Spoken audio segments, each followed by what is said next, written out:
webinar on succeeding in the USA in association with WTA. I'm Nicola Thomas, one of the Food and Drink Exporters Association management team.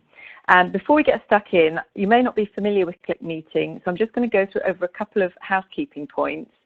Firstly, I'm assuming you can all hear me. To the right of the slide, you'll see a chat box. If one of you be kind enough just to type in OK right now, then that will confirm we're in business. Brilliant, thanks Leanne. You're all automatically in listen-only mode, so you can hear us, but we can't hear you, and you can't hear anybody else. So if the dog barks or you want to put the kettle on while we're talking, that's fine. No one will ever know. And going back to the chat box, if you've got a question as we move through the webinar, either type it in as you think of it or save it and pop it in at the end when we'll answer everything in one go. And finally, we're recording the webinar today, so we'll send the link round afterwards and you'll have it to refer back to in the future. Hopefully that's all clear and we're good to go. Next slide, please, Mel.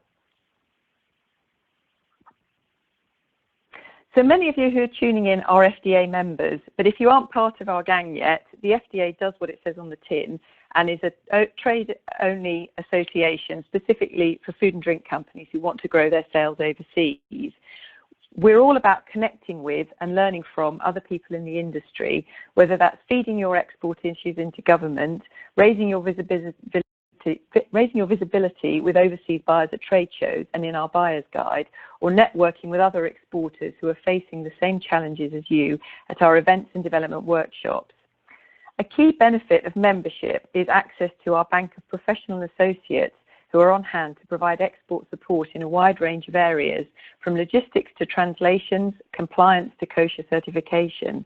And I'm delighted that one of our most active associates, WTA, is hosting today's webinar, sharing their experience of and expertise in helping companies build sustainable business in the USA, which is a market many members are increasingly interested in, particularly in light of some current market challenges on this side of the pond. There are lots of factors which make the US an attractive target for UK companies.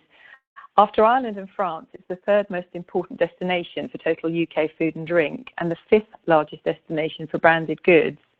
And it's huge in terms of numbers of consumers, nearly 4 times as many households as in the UK, home to 75 millennials who are now the largest generation, and plenty of states have populations as big as a sizable country. For example, California's got nearly 40 million inhabitants, which makes it bigger than Canada.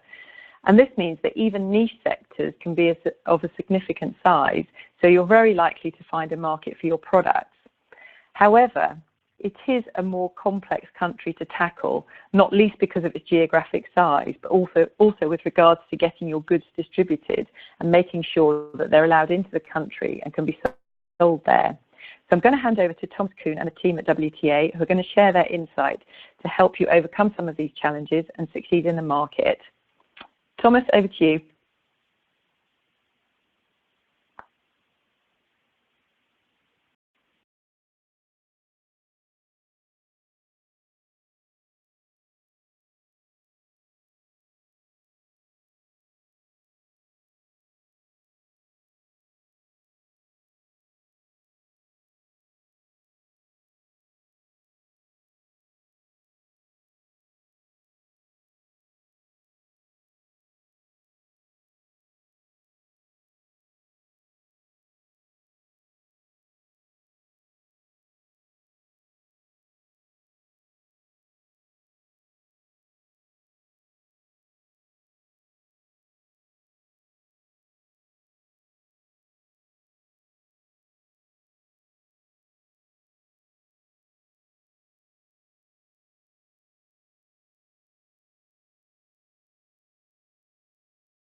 So could anybody who can hear me please press OK so I know I'm online? Okay, thanks very much. I was already talking away because I thought you could hear me all. But thanks a lot, Mel and Nicola, for the introduction. Good morning, my name is Thomas Kuhn, and I will start with today's webinar. The first part of the webinar will deal with critical steps to supply chain logistics planning. Now, supply chain logistics planning is a large area, but we decided to focus on the outbound supply chain, to focus on food products exporting to the USA. Now, some of you might not know WTA at all, and just a little quick introduction. We are a logistics provider, a global logistics provider founded in 1913 and offering tailor-made solutions for the food industry. Now, some of the audience are already exporting to the US, others are not. So for the ones who are already exporting to the US, some of the points we are making here might sound familiar. The first area we would like to look at is the route to market. Okay. This means you need to decide on how you want to sell your products to US consumers. There are several ways on how to approach this. The first one is selling via wholesalers.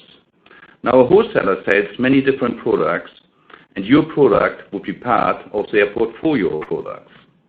Food wholesalers can also be industrial-scale grocery stores that cater specifically to restaurants and groceries, selling in bulk and wholesale prices. Now, the second one we are looking at is the food distributors. Food distributors deliver directly to retail food businesses as well as food wholesalers who will sell these products to retailers. Distributors offer their customers the convenience of delivery, although they usually require minimum orders to qualify for delivery. Many distributors also offer the customers to come and collect from their own warehouses. Now, the disadvantage in working with either a wholesaler or a distributor is that they have already existing sales channels with general retailers in place. They would buy larger quantities from you and would organize the stock holding in the US. Now, the disadvantage is that they are in control of your final customers and also take a profit margin. They could also ask for exclusivity, which might restrict your future commercial strategies. So on that part, you have to be careful when you sign contracts not to tie you in too much into that, which might, as I already said, restrict yourself in the future. Now, the third area we look at are the retailers. Now, approaching retailers directly can be a long process. And if this is your strategy, I would advise to set up direct sales in the US to do so. The key advantage is that you are in control of your sales. However, you have to ensure that solid logistics processes are in place so that you can fulfill retailers' requirements. You have to keep in mind, most retailers will have different logistics requirements. And once you start to retailers, you will find that they will actually hand over their SOPs to you, and some of them can be quite daunting. So we have many experience on that and would go through them with you in detail. The next area we will look at are Incoterms. It is important that you understand the power of Incoterms. Don't see Incoterms as a way to shift responsibility from your customers, but see them as a tool to offer your customer an end-to-end solution. We would advise to use DAP, which is delivery at place. Using DAP means that in addition of your products, you also offer a supply chain solution to your customer. Using DAP also means that you are in control, but you have to ensure that you work with the right logistics provider in setting up your supply chain process. Now, on that note of Incoterms, I want to point out that Incoterms 2020 have just been published. So any one of you has some trouble finding a way through the Incoterms, please give us a ring, and we are more than happy to help you on with that. The next point I would like to go through is the reliability of your logistics provider, and in fact, suitability as well. Work with what we call is best in class. Some larger asset-based logistics provider would work on solutions based on their availability and location of their assets. Your requirements are very different depending on products and your customer requirements. Work with a logistics provider who can offer you tailor-made solutions based on your and your customer requirements. And keep in mind that your customer requirements will change and your requirements as well. The longer you roll out in the US market, the US is vast in terms of geography, and what is the requirement at this moment in time on your logistics processes will change. Now the next point are minimum order quantities. Consider setting up minimum order quantities. You will avoid shipping small infrequent orders. Your logistics provider will report back to you using advanced analytics, analyzing delivery patterns by customer and associated logistics cost. This will then help you in making strategic decisions on minimum order quantities. Not setting minimum order quantities can be expensive. Please think about the process. You receive a sales order for a small order that has to be picked and packed in a warehouse. These are all costs. And in our experience, companies who are not looking at minimum order quantities will see that prices rising fast. Now the next area, we're looking at promotions. Now if you deal directly with retailers, they might give you only short notice for promotions. Very often they will ask you to provide a different way to present your products in their supermarkets. It is vital that you work closely, again with your logistics partner, to discuss timelines for these projects. Depending on the requirements and the product, it makes sense to have most of the preparations for the promotions done in the US. Some of the promotions they might even ask you to design and manufacture your freestanding display units. We've been involved in many of those projects, and we would be happy to guide you in the right directions on that. Now, stock holding requirements. Probably a nightmare for many manufacturers because stock holdings are always associated with cost. However, as mentioned before, work with a logistics provider who can offer you a stock holding solution based on your current requirements. You must consider ambient, you must consider temperature control, or freezers. Minimum shelf life requirements from your customers and compliance to include food safety and BRC.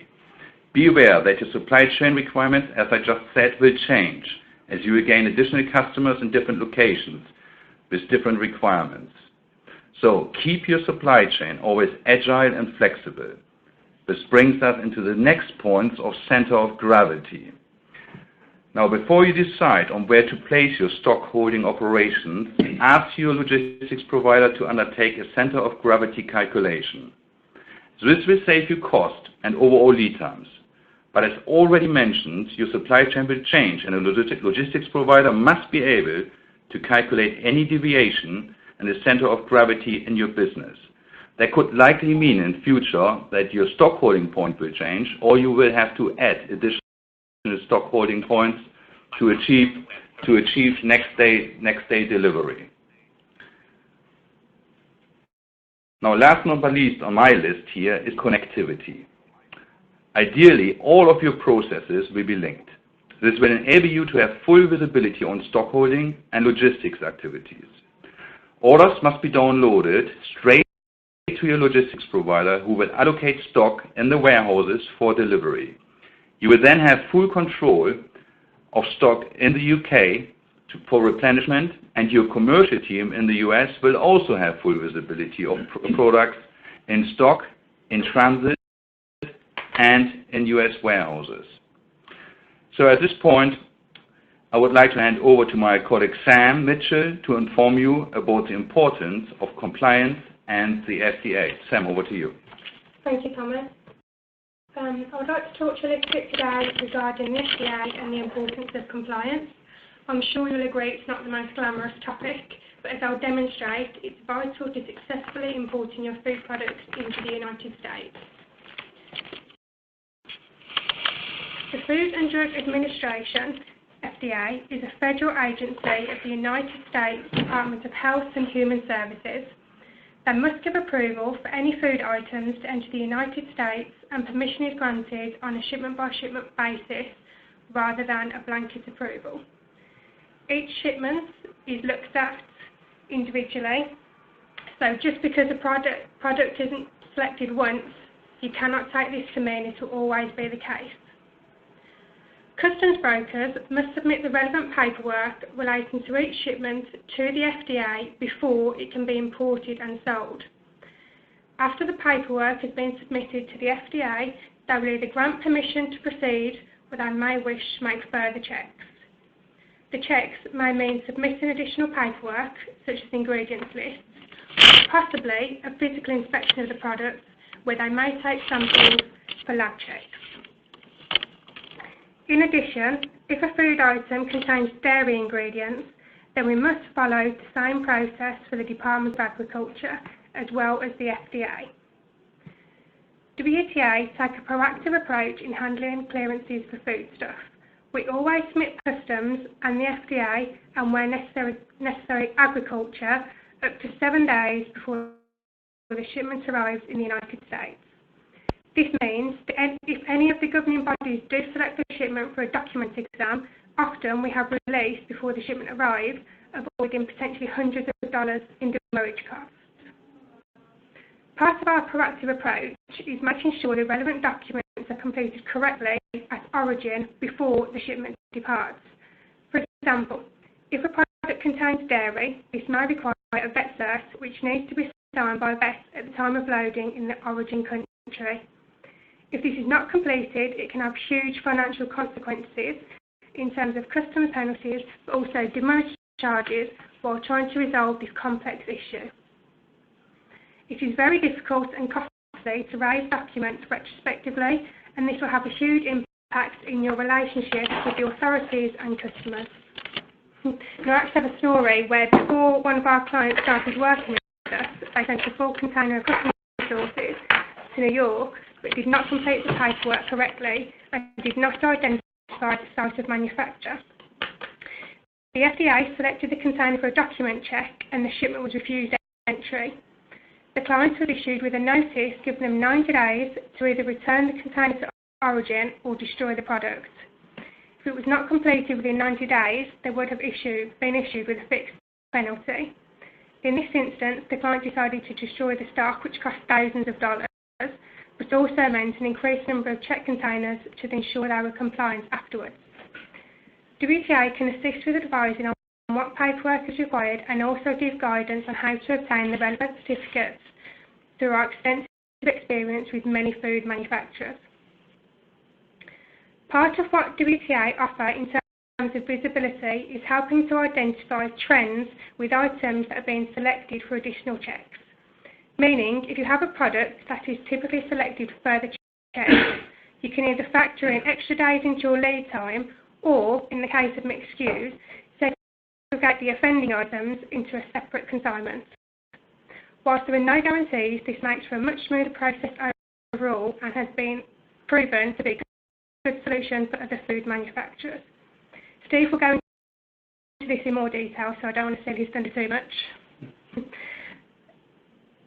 Another important aspect is ensuring you comply with the requirements for each specific customer. For example, Walmart issue a 56-page document giving specific instructions on how they expect to receive orders in terms of labelling, segregation, specific dates and overall packaging. This can be very daunting when entering a new market, but our experience with all of the major retailers and wholesalers means we can guide you through the requirements on a step-by-step basis. It is also important that you comply with regulations in each individual state. For example, Proposition 65 requires special labelling when selling in the state of California. To ensure compliance, food manufacturers must reference the list of included chemicals to determine if any are present in their products. If so, then manufacturers must provide clear and reasonable warning labels on the packaging. WTA can give more detailed advice if needed, but this again highlights the importance of compliance and forward planning. Last but not least, it's important to remember that size doesn't matter. Whether you're shipping one pallet or 500 containers, the same rules apply to everyone. Let's move to the next slide.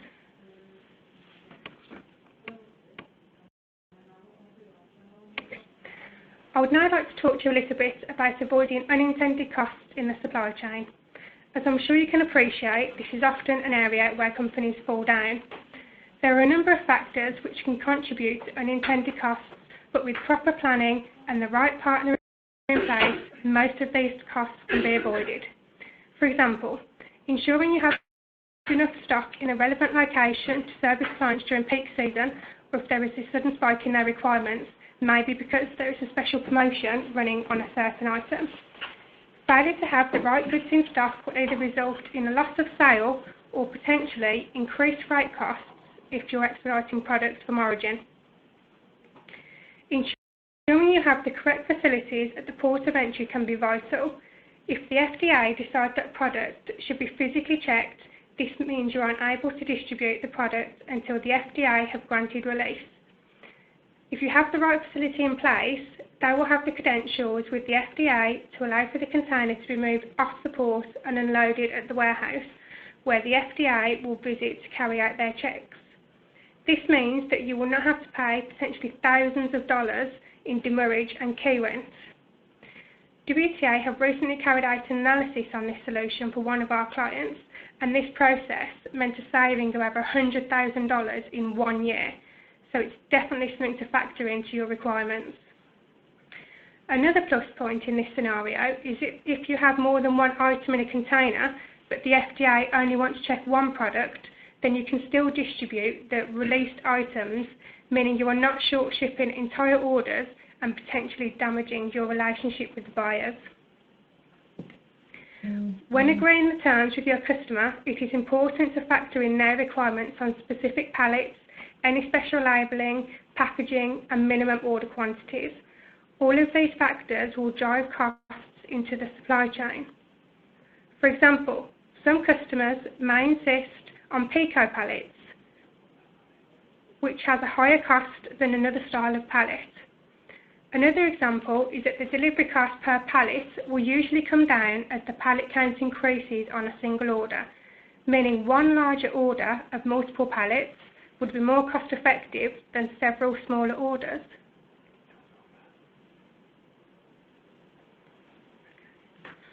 Another consideration is if your client will order full pallet quantities of products at one time. If not, this means you will be responsible for additional charges such as case picking, palletisation and shrink wrap. Of course, these are all services that WTA can provide without any issue, but these are potential areas where cost savings can be achieved from the outset. I will now hand over to my colleague Steve, who will talk to you more about the importance of visibility within the supply chain. Hello everybody, can you hear me okay? Come off that. I think everybody said they can hear me. Perfect. Thank you, Sam. Thank you very much, and good afternoon, everybody. My name is Steve Fosker, and I would like to discuss the last part of our webinar, which is the true value of supply chain visibility. In many conversations I've personally had with both current and prospective customers, and not without overstating the obvious, is the importance of knowing where your product is at any one given time. I think we can all agree to living in a world now where the internet or specific IT infrastructures are so heavily relied upon, not just in a professional sense but personal sense too, and they will expect immediate information literally at the touch of a fingertip. Our learning experience, or journey if you like, with our food customers has challenged the way WTA has approached and invested in a supply chain methodology that is capable of informing you as a food manufacturer and exporter where your product is at any one time from the point of UK dispatch through to delivery internationally or specifically USA, be it retailer or distributor. Everything okay? Yeah. Now, if we all think about the logistical movements or actions within the export landscape, such as UK dispatch, freight by mode, in this case ocean or air, whether ambient, chilled or frozen, and therefore the recording of sensitive temperature data, the ETA and ETD, expected time of departure, and ETA, expected time of arrival, unloading, storage, and finally distribution, what impact do all these events have to successfully selling internationally? From a visibility perspective, the answer is absolutely vital. Thomas and Sam have both illustrated the importance to supply chain planning and how, in many cases, organisations such as the FDA, for example, literally remain outside of our control. No logistic company can control the FDA or even a USA ocean or airport. Yet a logistic company with the right investment and accessibility can provide data reports to help you identify and control your inventory. We, WTA, consider supply chain visibility fundamental, where we have learnt, developed, invested, but ultimately grown together in partnership with many of our food customers to provide a bespoke reporting method that fits. What we do know and what we aim to provide information on is when your product was collected or dispatched, by mode and what the physical air or ocean lead time is, in this case the expected time of departure and the expected time of arrival. If container, whether full, in this case full container load STL, or less than container load LCL, and their respective unloading dates at destination. By temperature, if frozen or chilled. Storage, by product or pallet, be it ambient, frozen or chilled. Stock rotation, such as FIFO, first in, first out dates. Shelf life dates, by product or by pallet. Best before dates, or dates by product or by pallet, including pre and post chilled or frozen. We also add tracking via batch, product or lot codes, ensuring your destination warehouse has the ability to identify and report when necessary any batch, lot or product can be segregated in the event of an ingredient issue, such as the case with one of our major food exporters who added too much salt to a batch that we were able to successfully recall without impacting other similar products. In this case, it was particularly Indian sauce. Products that are compounded by the FDA along with specific dates to stock holding and their shelf and best before dates. And what I mean by this is stock consolidated within a full container or LCL container that is devanned and unloaded where the FDA cleared product is free movement, with the remaining uncleared stock subject to FDA examination. In effect, the uncleared doesn't hold the cleared stock that can often so happen. I think Sam touched on this in avoiding unintended costs. The cost values, such as import duty and tax, or the physical, such as transport, freight, storage and distribution, and not least of all the above, are subject to non-conformance measurements which we feedback and review during scheduled meetings. So we know these things, and this is what we aim to provide you back. I personally meet many of WTA's food customers on a regular basis, and it's clear to me the importance and impact to how we report and why, and what actions can be taken as a result of is a huge support and weight removed from you, notwithstanding an enormous responsibility. I can mention many stories, but one sticks in my mind where a UK food manufacturer was sending items to the USA on a weekly basis regardless of size or minimum stock order. During our weekly conference calls, I made a recommendation to implement a minimum stock order to the USA that ultimately provided a worthwhile freight saving. And this all came out through the analysis that we were able to provide back through our reporting measurements. It's important to mention that there are no rigid reporting methods here. In fact, it's bespoke purely because our system allows us to develop in partnership with a particular food exporter.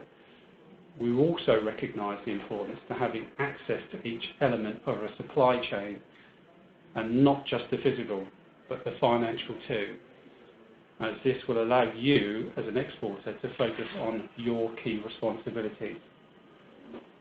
In this case, selling a food product is safe in the knowledge that will reach your customer in good quality and, as important, within a certain time frame.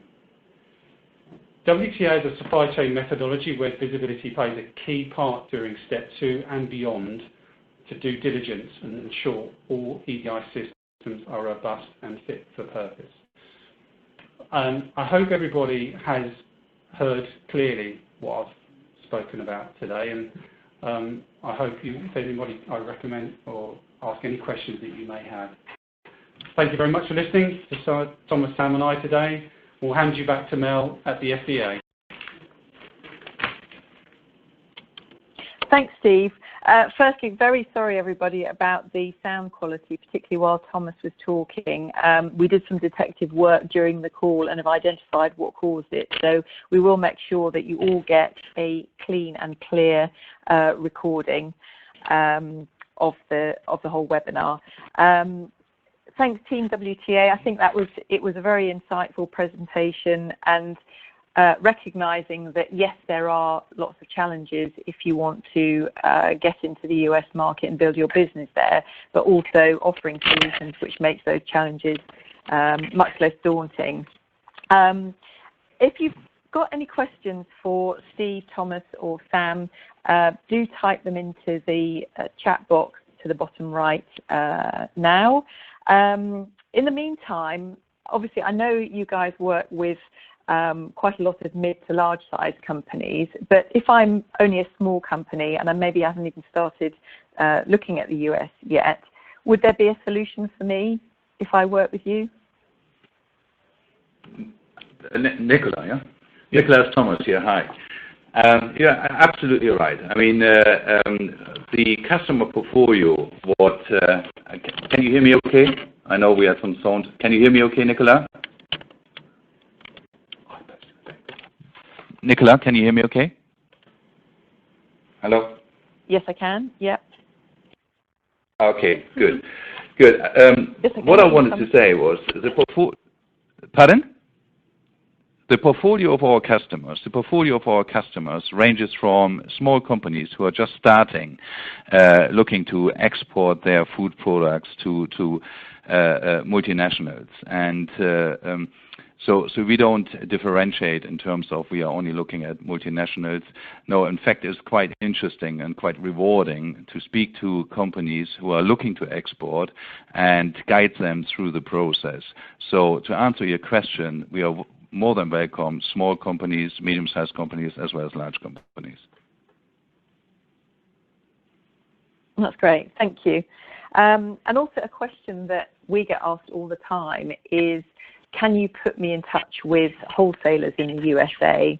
I understand about the supply chain, but I really want to talk to people on the ground who can help me get my business going. Is that something WTA can help with? Again, absolutely. We've got many contacts over there where we work very closely with wholesalers as well as retailers over in the US. And if someone is looking for a specific route to market, they're happy to contact us here, and then we discuss with them what the best way is to route to market.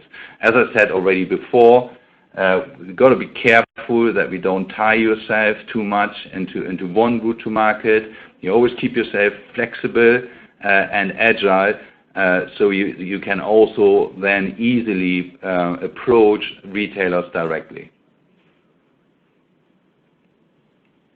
Great, thank you. And we've got a brave participant who has asked a question. Christy Hamilton's asked a question, which is, do you have knowledge of how to transfer raw materials, including dangerous goods, to the USA? Yes, we do.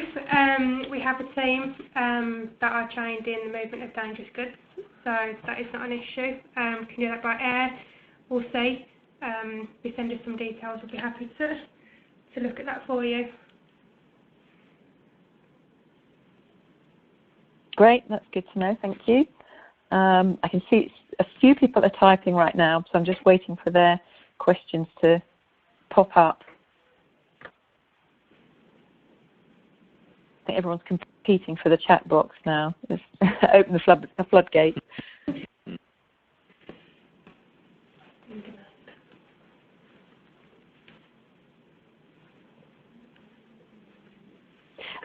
Okay, Patrick Godfrey has a question.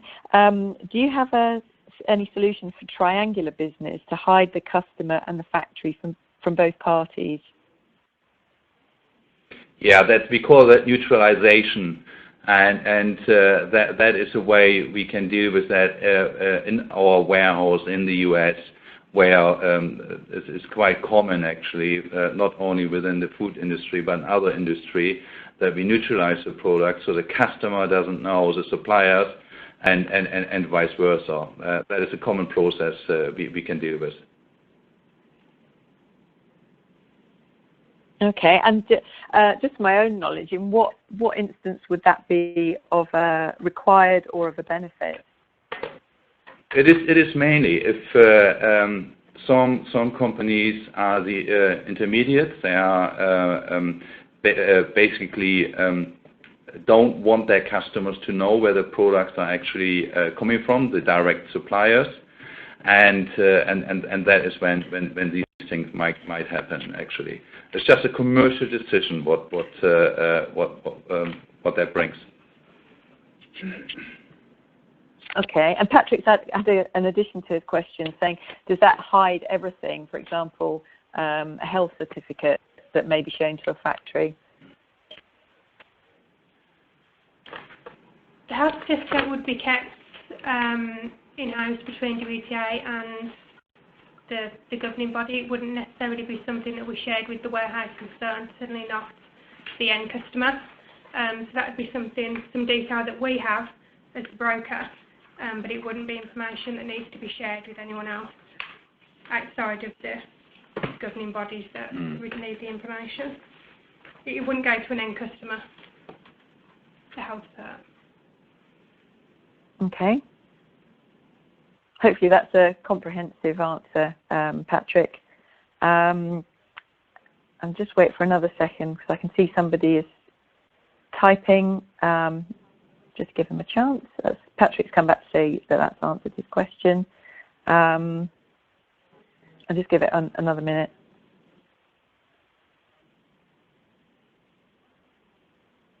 Here we go. Here's a question from Kieran Broad. Who are the most straightforward retailers to deal with? You mentioned Walmart are quite detailed.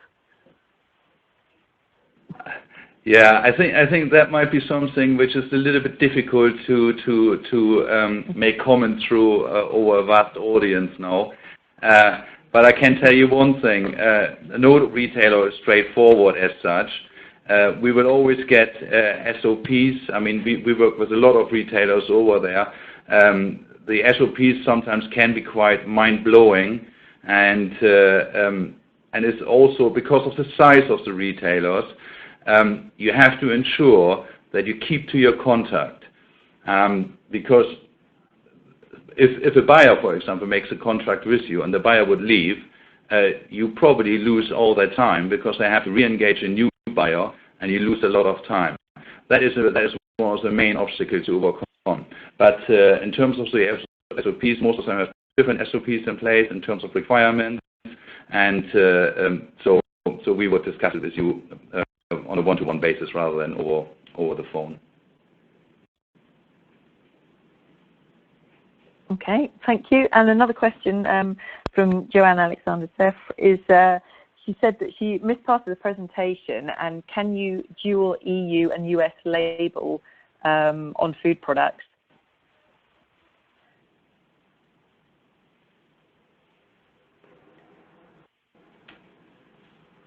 Did you pick that question up? It's a short answer.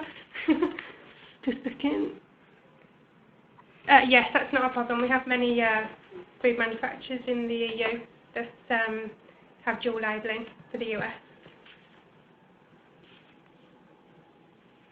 Okay, thank you. Well, I think that's probably the most pressing questions covered.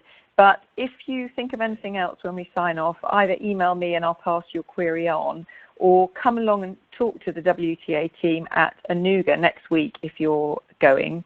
Can I have the final slide, please, Mel?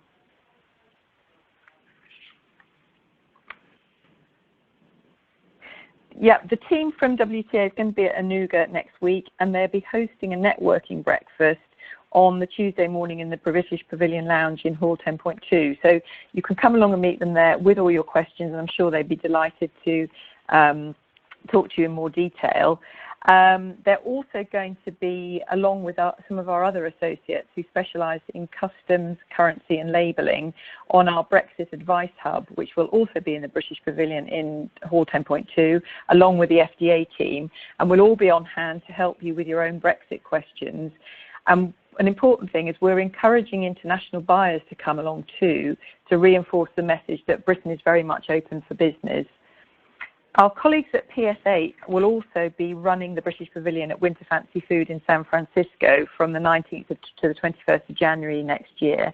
And we're taking bookings right now. So if you've been inspired to enter the US or redouble your efforts to grow your sales there, this would be an ideal opportunity. And if you'd like to know any more, either contact Karen at PS8, who many of you know, or myself, and I'll pass your inquiry on. And just before we finish, a couple of other upcoming events to mention is that on the 16th of October, we're holding an export supply chain seminar at DP London Gateway in association with Drac Logistics, who are another one of our associates. And you'll have a chance to visit the port, which is quite something, and also quiz the DEFRA Brexit readiness team who are coming along, as well as understand about customs challenges on the horizon and how you can overcome them. You might also want to flag this one up to your supply chain colleagues if you're lucky enough to have any, because obviously it would be of relevance to them as well. And finally, our annual network forum, which will already be a fixture in the calendar for many of you, but this was an opportunity to take a step back from the day-to-day and hear from speakers about what's on the horizon to help you plan for the 2020s, discuss with your peers and also seek advice again from our associates, so definitely not to be missed. You can find the details of all of these events on our website, but do get in touch if you'd like to know more about any of them or if you're interested in joining the FDA. So it just remains for me to thank the team at WTA for today's session and to thank Mel at the FDA for managing all the technology behind the scenes, and to wish you all every success in conquering the US market. Goodbye. Thank you.